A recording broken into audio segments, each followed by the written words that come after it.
The recent National Defense Industrial Strategy, all 59 pages of it, highlighted the erosion of U.S. industry's capacity for making things.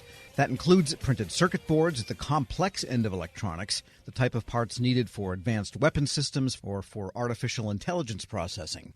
Now there are signs that the domestic PCB industry is awakening.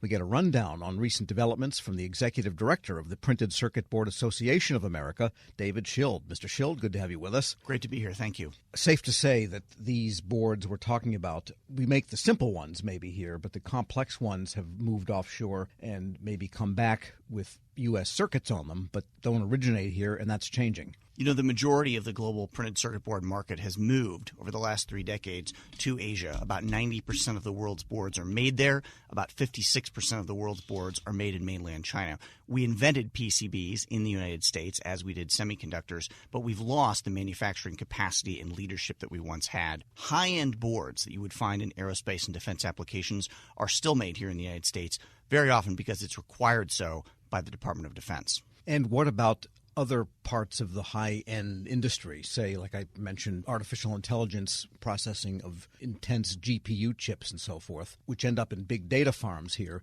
Are those circuit boards from here? Some might be. As you mentioned, the recent National Industrial Base study highlights our dependency on foreign sourcing for critical microelectronics and the fact that so many of our complex defense and aerospace systems depend on these technologies. We made a significant investment, Tom, with the CHIPS Act, a $52 billion down payment on semiconductors. We need to think about the rest of the technology stack, the integrated circuit substrates and printed circuit boards that support those microchips, and we need to have a whole ecosystem approach so that we're not simply sending things back and forth across oceans and not building secure and resilient supply chains. Now, the Pentagon did give a big award recently. Tell us more about that to a domestic company for complex boards. Which armed force made that, and who did it go to? Yeah, 2 years ago, the president invoked the Defense Production Act and designated microelectronics, specifically PCBs and integrated circuit substrates, as a critical national technology. What that does is give the Pentagon a sort of hunting license to spend and invest in those technologies. The DPAI awards recently were to Calumet Electronics and Green Source LLC. Those boards will end up in high-end defense applications. It was about $85 million. That's a good start, but of course we need to do more through the Pentagon and the DPAI authority. And do we also, though, need to build up U.S. capacity for non-defense for the dual-use idea? Because that's an economic incentive, because the Defense Department is not the majority volume buyer of complex boards. You know, our homes and cars are filled with multi-layer boards with really complex circuits on them. That's absolutely right. Only about 4% of the global market is aerospace and defense, and so anything that you use today that really runs on electricity is going to have a PCB inside of it. The majority of those boards, from dishwashers to garage doors, are still made overseas. And what many people don't realize is that once we're outside of the defense market, critical infrastructure applications, think banking, think the power grid, think medical devices, many of those microelectronics are entirely sourced from foreign countries. I think that's an unhealthy and risky dependency. And when the DOD does make an award, like the one you mentioned to the two companies there, they run into the challenge that faces so many of the defense industrial base players, and that is they need steady demand signals from the Pentagon and not the stop and start, or we'll make these and then we'll go away for 20 years, like we did with fighter planes and this kind of thing, so that companies have an incentive to keep those lines and that expertise going. Absolutely. You know, this kind of manufacturing needs the steady demand signal that you talked about. It's no different than making military engines, for example. We need to keep the talent onshore. We need to keep the facilities and the technology onshore, the capacity for surge, for the ability to ramp up when there might be a crisis. And we've seen recently what happens when the United States has to export large amounts of high-tech defense systems, the demand that that places on our existing domestic capacity.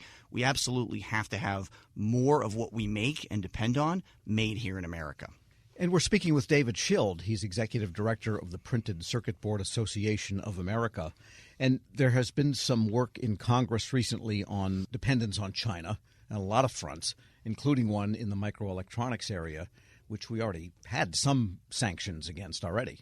Yeah, the Select Committee on the Chinese Communist Party, led so well by Representatives Gallagher and Krishnamurthy recently released a list of 150 imperatives to maintain America's technological leadership. Right at the top of the list was increasing our capacity for microelectronics manufacturing, including printed circuit boards and integrated circuit substrates.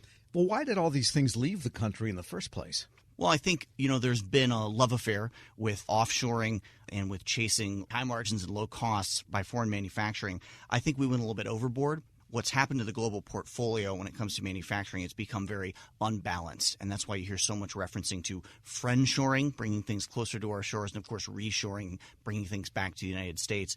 We saw during the COVID-19 pandemic what a reliance on one single point of manufacturing can mean to customers. And we see empty store shelves. We saw the inability to get pickup trucks, for example, because we were waiting on critical microelectronics.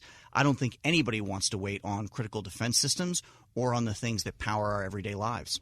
Well, if you look at California, and the Pentagon loves to talk about Silicon Valley, Silicon Valley, Silicon Valley, you hear this term. And it's not Silicon Valley, it's Software Valley. It used to be Silicon Valley, but the fact is making circuits and making circuit boards is chemistry, it's water, it's air products and different gases, it's manufacturing, and it has emissions, and it has water discharge, and it has a lot of expensive factories that need to be built in areas where you have huge degrees of regulation, very high labor costs.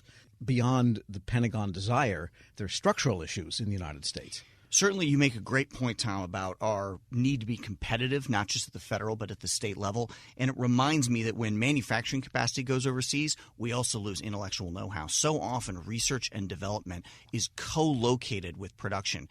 And we need to invent the next generation of printed circuit boards and substrates to go with the next generation of chips. They're going to be made in places like New York, Ohio, and Arizona. Yes, you mentioned New York. There's recently been some announcements that there's going to be a new board manufacturing near Syracuse, New York. And New York is a state that has been losing jobs, losing population, and losing industry for a long time. Light bulbs and everything all the way up the chain. And so what happened in New York to cause someone to invest there for printed circuits? Well, I think you see in 26 states around the country companies that are making printed circuit boards and integrated circuit substrates. In New York specifically, TTM Technologies is making a significant investment in partnership with the state of New York to expand their capacity. And what I think is happening, Tom, is that states are looking at the sort of silicon gold rush that's occurring in Arizona, that's occurring in Texas, that's occurring in Ohio, and they're saying, how can we be a part of this manufacturing revolution, this reshoring? And New York seemed to have a little bit of vision there, and they're willing to partner with TTM. So we're excited for that, and I don't think they'll be the last state to introduce incentives. People look to the federal government. That demand signal that the CHIPS Act created, I think it's going to be replicated at the state and local level. David Schild is Executive Director of the Printed Circuit Board Association of America. Thanks so much for being with us. Thank you, Tom. And we'll post this interview at federalnewsnetwork.com/Federal Drive. Subscribe to the Federal Drive wherever you get your podcasts.